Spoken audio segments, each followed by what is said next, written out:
भागवत कथा सुनने मात्र से मिलती है प्रभु कृपा। वाराणसी के गोपाल मंदिर में श्रीमद् भागवत ज्ञान यज्ञ के चौथे दिन पंडित सतीश कुमार शर्मा ने नरसिंह अवतार की कथा सुनाई। उन्होंने कहा कि भागवत कथा के श्रवण से प्रभु कृपा मिलती है।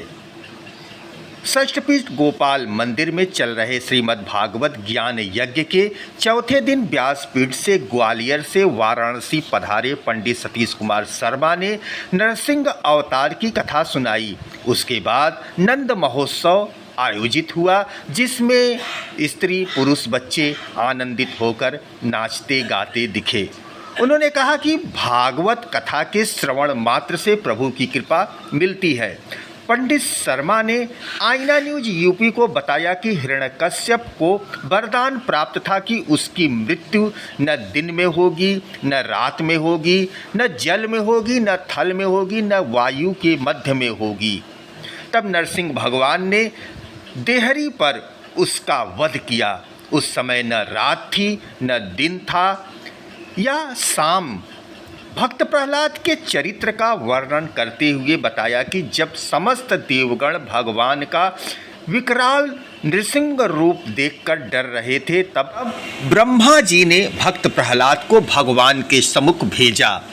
भगवान ने उन्हें गोद में उठा लिया और पूछा, हमारे इस स्वरूप को देखकर तुम डरे नहीं?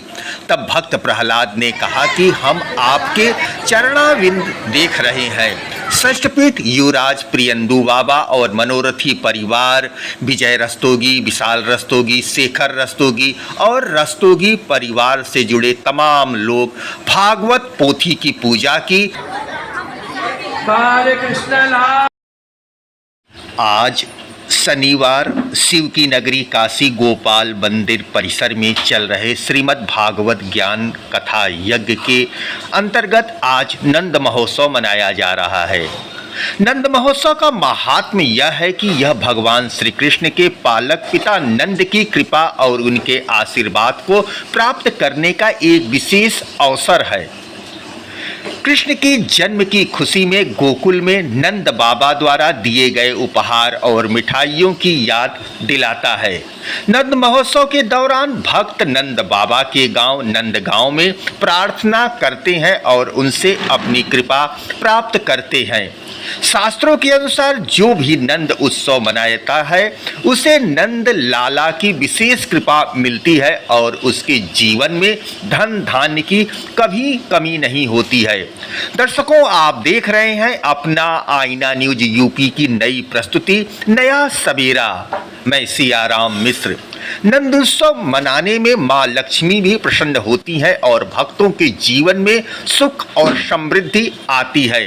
कुछ लोग मानते हैं कि नंद उत्सव के बिना जन्माष्टमी का पूरा फल नहीं मिलता है, यानी श्रीमद् भागवत कथा में आप जो सम्मिलित होते हैं आपको नंद महोत्सव में जरूर सम्मिलित होना चाहिए और जो भी उपहार बटे उसे आत्मसार करना चाहिए। भक्त नंद बाबा के गांव नंदगांव जाकर प्रार्थना करते हैं। हल्दी दही के लेपन, एक दूसरे के गालों पर हल्दी दही का लेपन लगाया जाता है और प्रसाद स्वरूप लोग उसके बड़े आनंद के साथ उसे अपने पास रखते हैं और उसका आत्मसार करते हैं। सभी को मिठाइयाँ और प्रसाद बांटी जा रही है। नंद को कृष्ण के जन्म का जश्न मनाने के लिए उत्सव का आयोजन करने के लिए माना जाता है। उन्हें इस अवसर पर ब्रज क्षेत्र के लोगों को आमंत्रित करने के लिए वर्णित किया गया, जिसमें गांव के मुखिया और वृंदावन की विवाहित और अविवाहित महिलाएं, विशेष रूप से गोपियां शामिल हुई। आप अनंत पराक्रम वाले हैं भगवान, आपकी जय हो। हे प्रश्नी गर्भाय, प्रश्नी के पुत्र बनने वाले, वेद गर्भाय,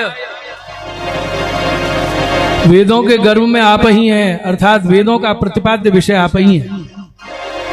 वेद से वेद प्रतिपाद्य, वेद से सबके विधाता। ब्रह्मा जी कह रहे हैं कि मैं विधाता नहीं हूं, सबके विधाता आप हो।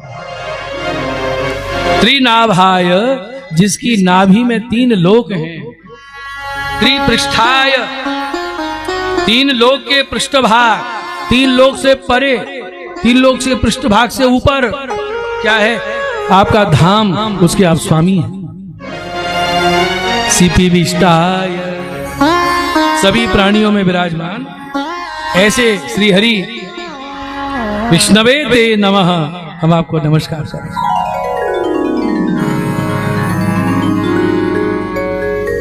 देवता स्तुति करके गए, भगवान के अवतार का समय आया। भादों का महीना, शुक्ल पक्ष, द्वादशी, मध्याह्न का समय, चतुर्भुज रूप धर के भगवान अदिति कश्यप के सामने प्रकट भये। बोलो वामन भगवान की जय, वामन भगवान की जय। पहले चतुर्भुज रूप से दर्शन दिया, उसके बाद द्विभुज ब्रह्मचारी बने। श्री वामन अवतार प्रगट भये, श्री वामन अवतार प्रगट भये, श्री वामन अवतार प्रगट, श्री वामन अवतार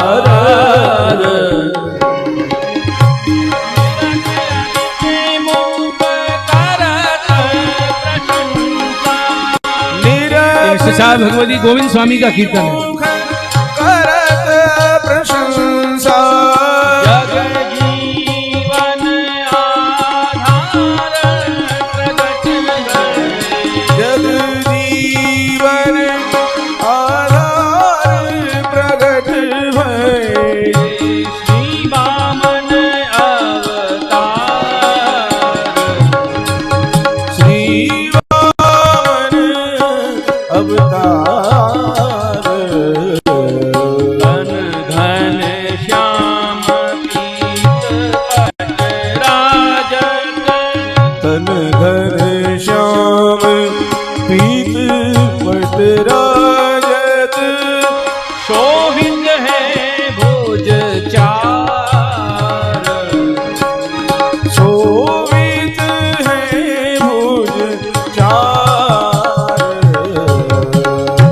कुंडल मुकुट कंचन कौस्तुभ मणि, कुंडल मुकुट कंठ कौस्तुभ मणि, और भृगु रेखा तार प्रगट भये, और भृगु रेखा साल प्रगट भये, श्री वामन अवतार,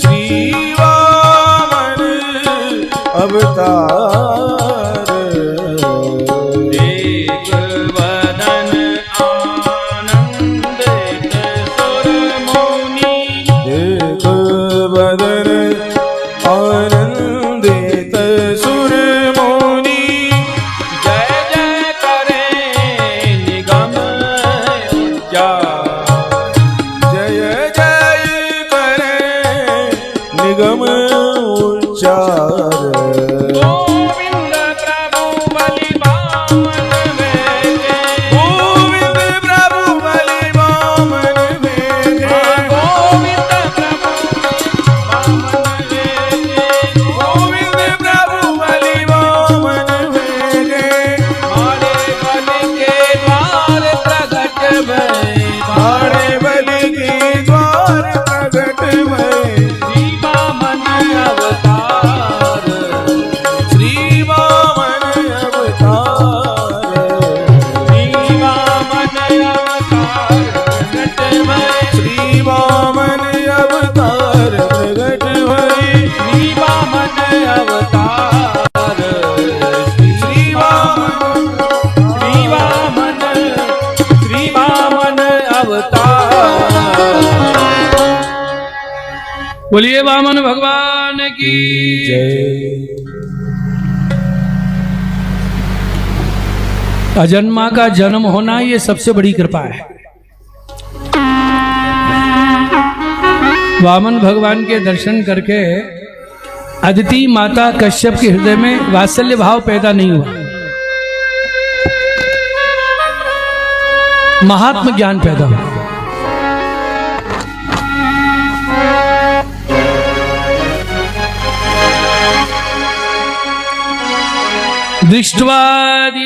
दृष्ट्वादितिस्तम, अदिति ने जब देखा निज गर्भ संभवम परं पुमांसं मुदमाप विस्मिता, ये अजन्मा का जन्म मेरे गर्भ से हुआ है, असंभव। समझ गई कैसे जन्मे? गृहीत दे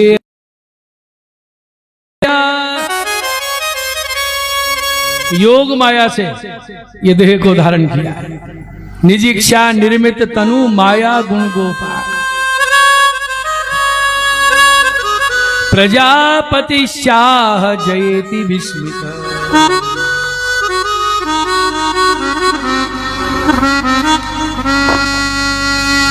देखो एक निवेदन करूं, जब माता पिता के हृदय में वात्सल्य भाव ही नहीं जगा तो भगवान ने सोचा मैं भी शिशु लीला नहीं करूंगा, सीधे ही ब्रह्मचारी बन जाता। पुत्र भाव नहीं आया। रामावतार की कथा आप सुनोगे तो कौशल्या जी को भी महात्म ज्ञान है। ब्रह्मांड निकाया निर्मित माया, रोम रोम प्रतिवेद कहे सो ममोरवासी ये उपहासी। लेकिन पीछे भाषा बदल गई। जब वात्सल्य भाव पैदा हुआ तो क्या बोली?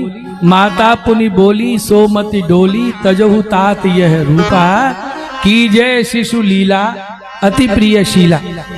ये नहीं कहा शिशु रूप से दर्शन दो, क्या बोली? शिशु लीला करो। और भगवान का अवतार तो भक्तों का मनुष्य पूर्ण करने के लिए होता है, कौशल्या हितकारी। तो भगवान सोच रहे हैं कौन सी लीला करूं? शिशु को कौन सी लीला आती है? हाँ, शिशु को एक लीला आती है, रोना आता है उसको।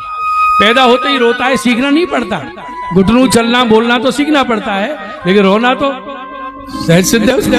तो भगवान ने भी क्या किया? सुन बचन सुजाना रोदन ठाना, ठान दिया रोना। माता चुप कर दी है, भगवान चुप नहीं हो रहे। क्यों? मन में कह रहे हैं पहले तो कही शिशु लीला करो, अब लीला कर रहे हूं तो मुझे चुप कर रही है। और कृष्णावतार में भी वसुदेव देवकी को पूर्ण महात्मा ज्ञान है, तभी तो स्तुति करी।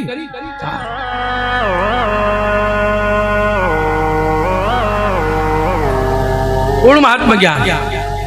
तब भगवान कह रहे हैं युवाम माम पुत्र भावेन ब्रह्म भावेन चासकृत चिंतयन्तौ कृत स्नेहौ यास्येथे मद्गतिं पराम। ब्रह्म भाव से भज रहे हो ठीक है, पुत्र भाव से मुझे भजो, ये आज्ञा की भगवान। और इतनी आज्ञा करके चतुर्भुज भगवान शिशु हो गए। ये कृष्ण लीला में भी आप सुनोगे। लेकिन वसुदेव देवकी को भी बाल लीला का सुख नहीं मिला। मिला क्या? चिंतन करते रहे। 11 वर्ष 52 दिन भगवान ब्रज में विराजे। 11 वर्षीय क्यों? क्योंकि 11 वर्ष बंदी गृह में चिंतन करते करते वसुदेव देवकी की 10 इंद्रियां 11वां मन का निरोध हो गया। भगवान ने देखा इनको संयोग सुख दिया है, इनको विरह का दान करूं जिससे संयोग रस पुष्ट हो, और जो मेरे चिंतन करते करते 11 वर्ष से राह देख रहे हैं उनको जाके दर्शन। और भगवान मथुरा पधारे हैं। इसके बाद आगे कथा आप सुनोगे, जब वसुदेव देवकी कुरुक्षेत्र में कृष्ण बलराम का दर्शन करेंगे। भगवान बोले माता क्या आज्ञा है? तो देवकी बोली एक इच्छा है। तथा में कुरुतं कामम, मेरी एक युवाम योगेश्वरेश्वरौ, तुम योगियों के ईश्वर के ईश्वर हो कृष्ण बलराम। वहां भी महात्मा ज्ञान है। मैं जानती हूं तुम कौन हो, सब कुछ कर सकते हो। तो भगवान बोले माता जी आज्ञा तो दो, क्या करें? तो देवकी बोली वो 6 पुत्र मार दिए ना कंस ने, उनको देखना चाहती हूँ। भगवान ने जो धर लिया माथे पे हाथ, मैं पुत्र बन के आ गया और जो 6 मार दिए उनको देखना चाहते हैं। भोजराज हतान पुत्रान कामये द्रष्टुमार्तान। मैं बार बार आता हूं लेकिन इनके अंदर महात्मा ज्ञानी बना रहता है। यशोदा जी को, रोहिणी जी को तो वात्सल लीला का खूब आनंद दे दिया, ये दोनों प्राप्त नहीं कर सके। प्रश्नी गर्भ के रूप में आया तो नहीं मिला, वामन रूप में आया तो नहीं मिला, और अब आया तो नहीं मिला, तो भगवान ने तभी निश्चित कर लिया अब मुझे 4थी बार आना पड़ेगा। बोलो जय श्री कृष्ण। अब मुझे 4थी बार आना पड़ेगा। और ये 4थी बार प्रभु पधारे हैं हम जीवों के लिए। देवकी जी का सत्व स्वरूप इलंबा गारू जी में प्रविष्ट हुआ और वसुदेव जी का सत्व स्वरूप लक्ष्मण भट्ट जी में प्रविष्ट हुआ। और जब चंपारण में प्रकट हुए, स्तनों से दूध की धार बह रही है और दौड़ी माता अग्नि शांत हो गई, गोद में लिया और गोद में जब स्तन पान कराया तो छी स्वामी कह रहे हैं, जे वसुदेव किए पूरन तप। वसुदेव जी ने 3 जन्म तपस्या करी लेकिन फल फलित नहीं हुआ। फल तो मिला लेकिन फलित नहीं हुआ।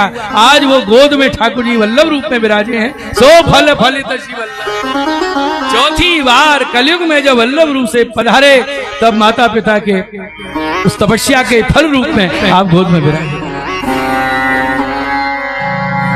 और वल्लभ विठल दोनों एक हैं। इस कीर्तन में, इस बधाई में दोनों को एक स्वरूप करके वर्णन कर दिया। चीत स्वामी गिरधरण श्री विठल, यही तेई तेई यही कछु न संदेह। श्री कृष्ण और वल्लभ तो एक ही हैं, वल्लभ और विठल भी तेई यही तेई कछु न संदेह। तीनों का एक स्वरूप निरूपण किया। जे गोपाल होते गोकुल में ते आन बसे निज गे। ये पंक्ति विठलनाथ जी के लिए। जे वे गोप वधु ही ब्रज में ते वेद ऋचा वहीं ते गोसाई जी के लिए। चीत स्वामी गिरधरण श्री विठल, यही तेई यही कछु न संदेह। क्या रहस्य भरे हैं भगवदियों की वाणियों में। पूरा शास्त्र का खुलासा हो जाता है।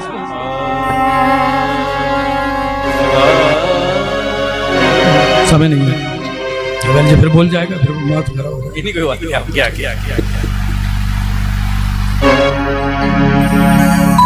बामन भगवान की जन्म संस्कार जनेऊ संस्कार दोनों संगी हो रहे हैं। सब अपनी अपनी भेंट बधाई लेके आए। छत्र कमंडल छड़ी छाता है, मेखला भिक्षा पात्र भिक्षा दी।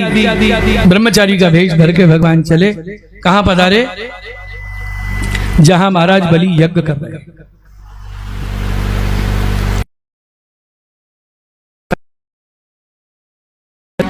ब्रह्मचारी आएंगे, कितना भी आग्रह करें आने के लिए, भीतर मत आने देना।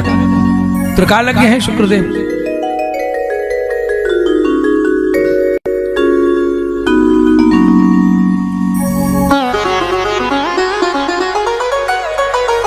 राजा बलि यज्ञ कर रहे हैं। द्वारपाल ने समाचार दिया, पधारे। शुक्राचार्य जी ने रोका, राजन आपने यज्ञ दीक्षा ली है, पहले इसको पूर्ण करो। कोई याचक खाली चला जाए ये भी तो ठीक नहीं है। शुक्रदेव बोले, अरे कोई याचक नहीं है, ये छल करने आए हैं। जैसे पहले देवताओं को अमृत पिला गए, फिर छल करने आए हैं, सब ले लेंगे तेरा। बलि बोले, गुरुदेव पहले क्यों नहीं बताया? सब उन्हीं का दिया हुआ है, वो चाहे तो वैसे ही ले सकते हैं। आज मुझे कितना सम्मान दिया है, याचक सेवक को दाता बना दिया है और स्वामी याचक बन के आए। चले जा, मेरी आज्ञा नहीं मानोगे? पहले यज्ञ पूरा करो। बलि ने कहा, गुरुदेव ये यज्ञ आदि किसके लिए किए जाते हैं? भगवान के लिए। जब यज्ञ का फल ही चल के आ गया तो मुझे यज्ञ की आवश्यकता नहीं है, मेरा यज्ञ तो सफल हो गया। द्वार पे आए, चरण धोए, चरणों तक माथे पे रखा।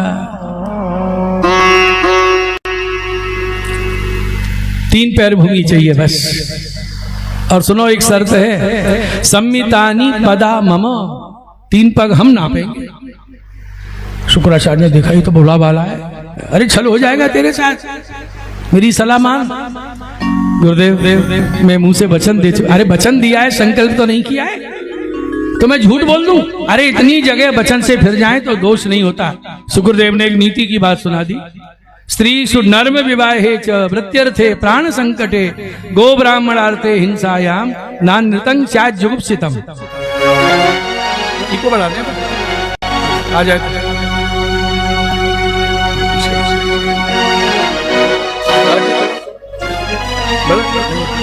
खिंच रहा है। मैं नहीं बोलता, हृदय बोल दे कि मुझे खींच रहा है।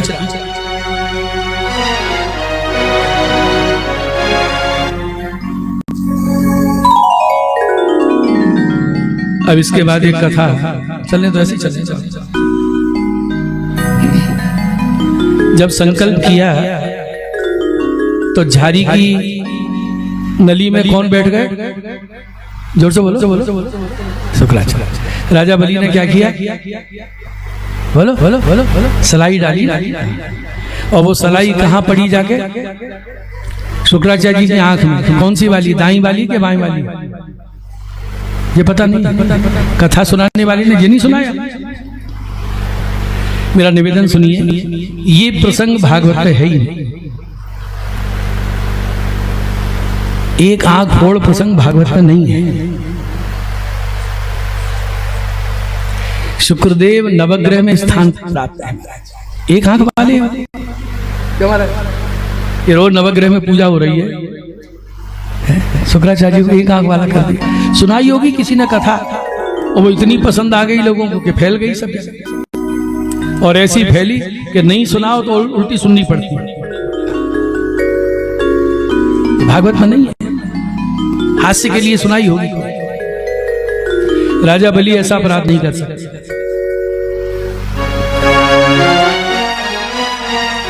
मेरी कथा थी एक जगह, तो माता जी खड़ी हो गई, शास्त्री जी आज आप एक कथा खा गए। प्रसाद खाया जाता, कथा भी खाई जाती। वो आपने वो नहीं सुनाई। शुक्राचार्य जी की आंख फूटी। मैंने कहा माता जी भागवत जी में नहीं है वो कथा। तो क्या बोली? 10 भागवत सुन चुकी है, सब में निकलती है। जाने कौन सी पोथी लेके बैठे हो, पन्ना उड़ गया होगा। और सुनो पन्ना उड़ गया होगा।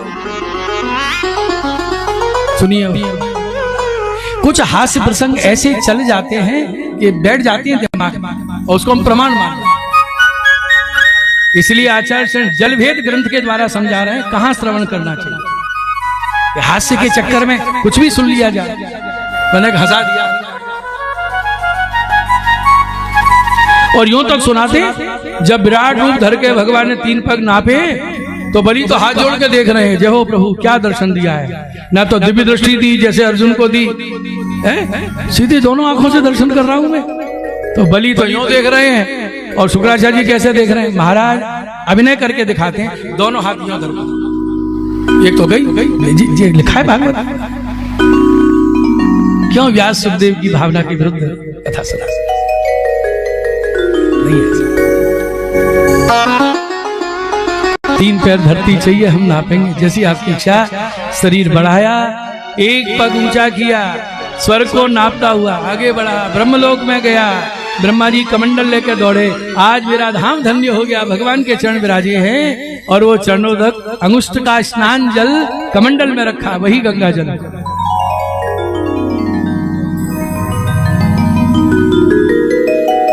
सब नाप लिया, भुजाओं से दिशाओं को नाप लिया। बलि से कहा 3 पग संकल्प किए हैं, अभी तो 2 पग नापे हैं, तीसरे पग में क्या नापूं? तो बलि ने कहा, बलि देखिए यहाँ एक कथा में रहस्य समझिए। शुक्र देव हैं और बलि शरीर से असुर है, लेकिन बलि हृदय से भक्त है। इसलिए भगवत कृपा को भक्त हृदय ही समझ सकता है। शुक्रदेव नहीं समझ पा रहे, वो समझ रहे छल हो रहा है, और बलि समझ रहे मेरे ऊपर कृपा हो रही है, मुझे आत्मनिवेदन भक्ति का दान कर रहे हो। अभी आपने राज खजाना प्रजा सब नापा है, ये मेरा शरीर बाकी है। जब तक शरीर की इंद्रियां आत्मा सबको अंगीकार नहीं करोगे, आत्मनिवेदन पूर्ण नहीं होगा। आप तीसरा चरण मेरे माथे धर दीजिए, तीसरे पग में मेरे शरीर को नाप लीजिए। पदं तृतीयम कुरु शीर्ष में निजम, तीसरा चरण मेरे माथे धर दो।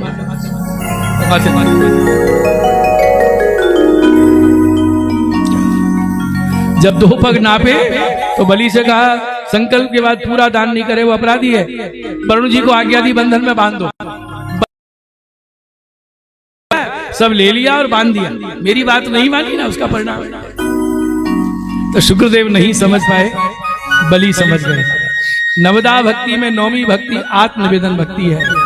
ये भगवत कृपा से बलि को सिद्ध हुई। सर्व आत्मनिवेदन हो गया। बोलिए वामन भगवान की जय।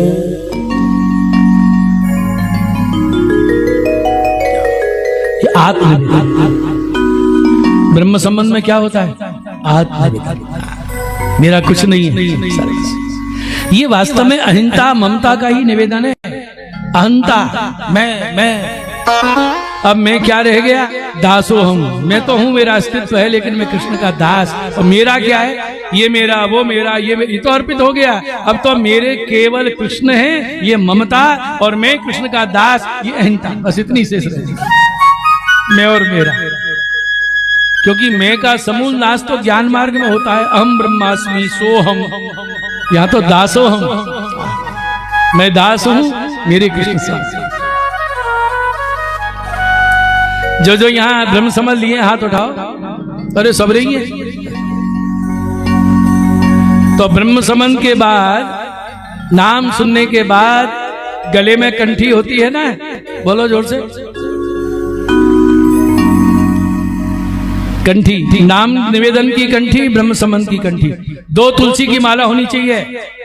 और जैसे बलि के माथे चरण धर दिया भगवान ने, चरण की छाप छप गई। ये प्रमाण है कि मेरे माथे ठाकुर जी विराज रहे हैं। ये तिलक लगाना क्या है? ये नीचे एड़ी है, ये चरणों की छाप। तो तिलक लगाने में संकोच नहीं करना चाहिए। मैं तो हर जगह कहता हूं आदत डालने के लिए कि कम से कम भागवत कथा में एक व्यक्ति छापा लेके, रोड़ी लेके सबके माथे तिलक करे।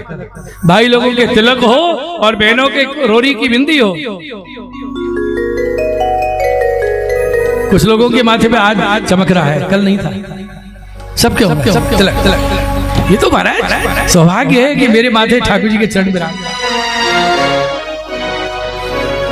तिलक सब। अरे वैष्णव शास्त्रों में तो 12 तिलक विधान है। एक ही लग जाए, यही बहुत है आज का। और गले में तुलसी की कंठी, प्रत्येक वैष्णव संप्रदाय में ये विधान, ये पहचान है। कौन है?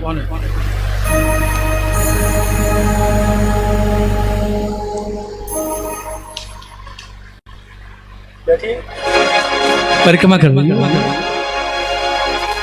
जाओ आई। चले कौन? देवी जी। वामन भगवान की जय हो।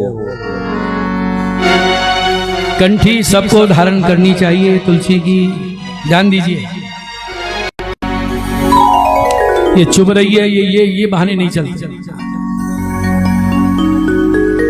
तुलसी धारण का बड़ा महात्मा है शास्त्र। एक असुर कुल में जन्मे, उन पर कितनी कृपा हो रही है। श्री वल्लभाचार्य जी दक्षिण भारत पधारे। वहां श्री संप्रदाय के श्री निवासाचार्य जी, जनार्दनाचार्य जी पधारे। कंठी नहीं थी तुलसी की गले उनके। बोले आप तो वैष्णव आचार्य हैं। बोले हमने तप्त मुद्रा ली है, शंख चक्र की तप्त मुद्रा का विधान है। तुलसी हम धारण नहीं करते। तो वल्लभाचार्य जी ने पूछा क्यों नहीं करते? बोले तुलसी पहन लें तो स्नान करते समय तुलसी के स्पर्श का जल पैरों में जाता है तो अपराध होता है।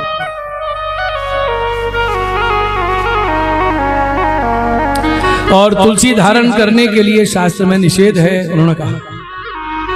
तो महाप्रभु जी पूछ रहे हैं कहाँ निषेध है? तो श्लोक दिया, भोजने मैथुने नैव मलमूत्र विसर्जने। भोजन करते समय, मलमूत्र त्याग के समय, तुलसी धार्यते एन विष्णुद्रोही न संशय। उस समय जो तुलसी धारण करता है वो भगवत द्रोही है, इसमें संशय नहीं है। ये श्लोक प्रमाण है। तो महाप्रभु जी मुस्कुराए और क्या बोले, यहाँ तुलसी शब्द देखकर आपको भ्रांति होगी। यहाँ तुलसी से तात्पर्य तुलसी काष्ठमाला नहीं है। तुलसी से तात्पर्य हरे पत्ते की माला धारण करना। बहुत से लोग पत्ते पे नाम लिख के माला भगवान को पहनाते हैं, खुद पहन लेते हैं। तो हरी जो माला है उसको धारण करके निषेध है शास्त्र में। तुलसी काष्ठ की माला के लिए निषेध नहीं। तुलसी को तो चबाना भी निषिद्ध है। ये सारे प्रमाण जब जहांगीर ने तुलसी की माला पहनने पर प्रतिबंध लगाया था चिद्रूप के कहने से, और गोकुलनाथ जी ने सारे प्रमाण रखे थे। शास्त्र क्या कह रहा है देखिए जरा, सब बोलिए।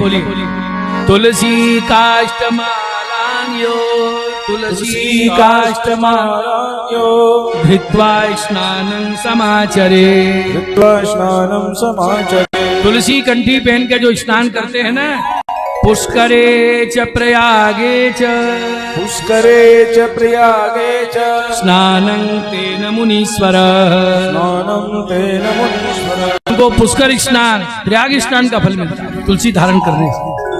वो जल जो स्पर्श करके शरीर पर पड़ता है ना, ऐसा महात्मा। देखो, ब्राह्मण को भोजन कराना ये भारतीय संस्कृति का विधान है। अरे ग्रहण मोक्ष हो जाए स्नान के बाद, भोजन हम कब करेंगे? जब ब्राह्मण भोज हो जाए। सूतक नहीं उतरता है, कंठी बदल ली, जनेऊ बदल दिया, स्नान हो गया, सब हो गया,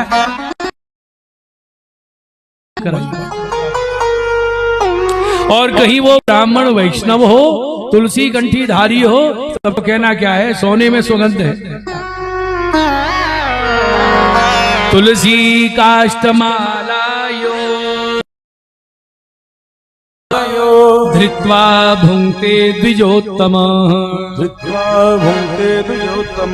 कंठी पहना हुआ ब्राह्मण को भोजन कराया जाए तो एक एक ग्रास जब वो जीमते हैं ना, क्या फल मिलता है यजमान को? सिक्थे सिक्थे स लभते, सिक्थे सिक्थे स लभते। एक एक ग्रास में वाजपेय फलं मुने, वाजपेय फलं मुने। और नाम सुनने के बाद, दीक्षा लेने के बाद जो कंठी नहीं पहनता, उसके लिए व्यास जी क्या क्या कर रहे हैं? 18 पुराण व्यास जी की तो वाणी। यद कंठे तुलसी नास्ति, यद कंठे तुलसी नास्ति ते नरा मूढ़ मानसा, ते नरा मूढ़ मानसा। ये हम नहीं कह रहे, महाराज व्यास जी कह रहे हैं। और ऐसी भाषा क्यों बोले कि लग जाए। बिना कंठी के अन्न खावे, जल पीवे, जूस पीवे, कैसा है? अन्नं विष्ठाम, अब अर्थ नहीं करना, इतना समझते।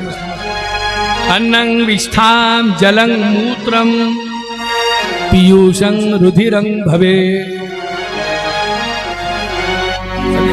अतः सर्वकालेषु, अतः सर्वकालेषु न त्याज्या कंठमालिका, न त्याज्या कंठमालिका। क्षणार्धं तद्विहीनोऽपि, क्षणार्धं तद्विहीनो। आधे क्षण के लिए भी कंठ कंठी से विहीन हो जाए तो व्यास जी आज्ञा कर रहे हैं, विष्णुद्रोही न संशयः, विष्णुद्रोही न संशयः। जैसे जरा सी बात पे झगड़ा हो गया, पत्नी का, बड़े घर की थी ना, जा रही हूं मायके, बड़ा पहना दिया मंगलसूत्र, चलो जी धराए तुम्हारा मंगलसूत्र। तो पति से द्रोह करके मायके चली गई। अब 15 दिन हो गए, अब रो रही है, खबर भी नहीं ली। देखो तो द्रोह करके गई क्यों? तो लौकिक में जैसे द्रोह करके सुहाग चिन्ह फेंक देना, ऐसे ही अलौकिक में कंठी का त्याग कर देना, तिलक का त्याग कर देना, ये भगवत द्रोह के अपराध में गिना जाता है। विष्णुद्रोही न संशय, आधे क्षण को भी नहीं छोड़ो। सूतक में होके आए, स्नान घर में प्रसादी कोरी कंठी टांग जाओ, वस्त्र टांग जाओ, पूरे सचल स्नान हो गया, पहनी हुई कंठी गीली हो गई। अब जो कोरी प्रसादी है उसको पहले धारण करो, उसके बाद पहनी हुई उतारो। आधे क्षण के लिए भी कंठ कंठी से विहीन ना हो। क्षणार्धं तद्विहीनोऽपि विष्णुद्रोही न संशय, इसलिए कंठी का त्याग मत करना।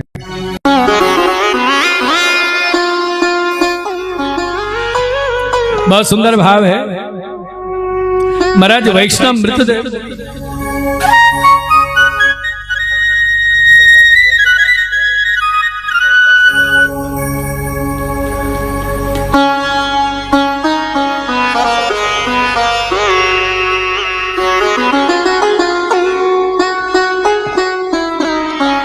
वामन भगवान की जय हो।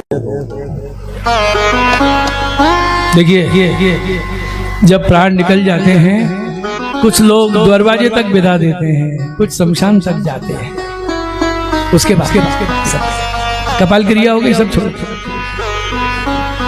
तो वृंदा जी कह रही हैं गिरिराज जी के 12 निकुंज में पहला निकुंज है श्री निकुंज और 12वां निकुंज है तुलसी निकुंज। सब छोड़ गए, मैं तुझे नहीं छोड़ूंगी क्योंकि जीवन भर तूने मुझे नहीं छोड़ा। तुलसी की कंठी को धारण किया, चाहे पत्ता हो चाहे सूखा काष्ठ हो, वृंदा वृंदा है। जब तूने जीवन भर एक क्षण को मेरा त्याग नहीं किया, मैं कैसे छोड़ दूंगी। और वृंदा जी लेके गई जीव को कहा, वृंदा निकुंज द्वार पे, तुलसी निकुंज के द्वार पे, और यमुना जी को आवाज लगाई, हे यमुने, जब ब्रह्म संबंध हो रहा था, तुलसी दल वल्लभ ने इसके हाथ पर रख के गद्य मंत्र उच्चारण कराया था, तो आप दौड़ के शोर करती हुई गई।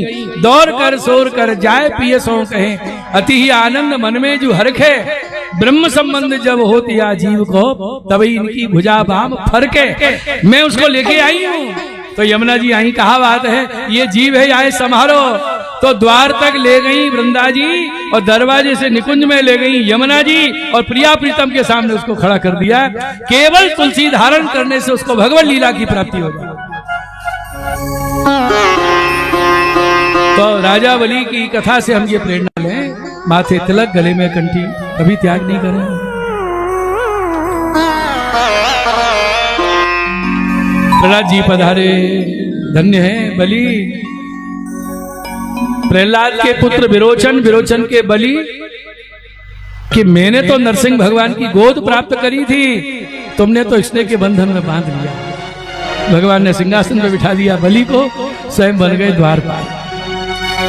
मैं द्वार पे खड़ा रहकर इसकी रक्षा कर, 4 महीने पहरा देते हैं, तभी तो चतुर्मास मनाते हैं।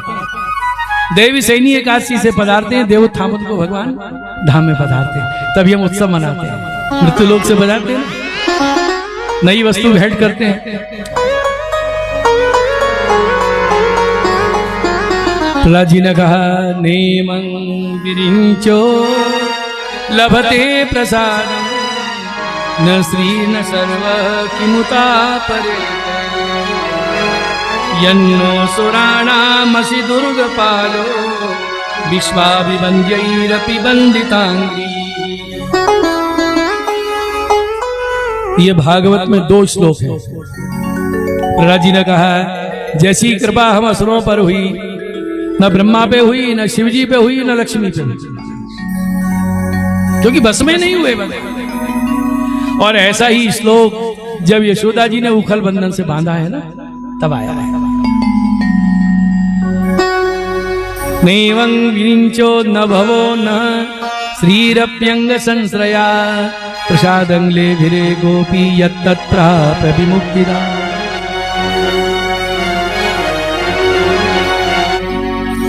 बोलिए वामन भगवान की जय। आज भी स्वतंत्र लोग विराज रहे हैं।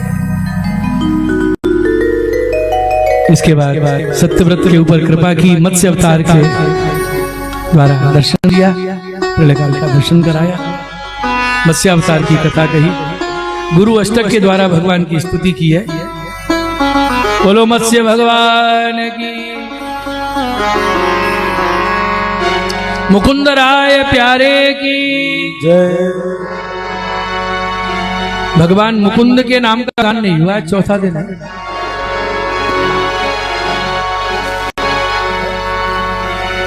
मेरो बाल मुकुंदा गोविंदा, मेरो बाल मुकुंदा गोविंदा,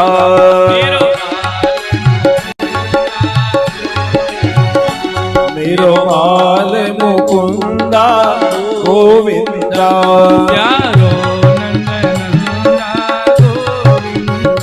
प्यारो नंदनंदा गोविंदा, प्यारो नंदनंदा गोविंदा, प्यारो नंदनंदा गोविंदा, आनंद को कंदा गोविंदा, आनंद को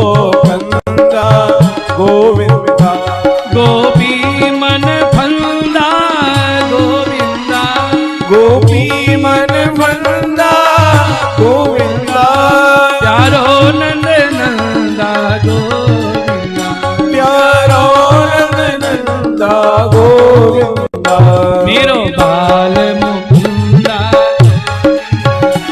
मेरो बाल मुकुंदा गोविंदा आनंद को कंदा आनंद को चंदा गोविंदा गोविंदा भज गोविंदा गोविंदा भज गोविंदा गोविंदा भज गोविंदा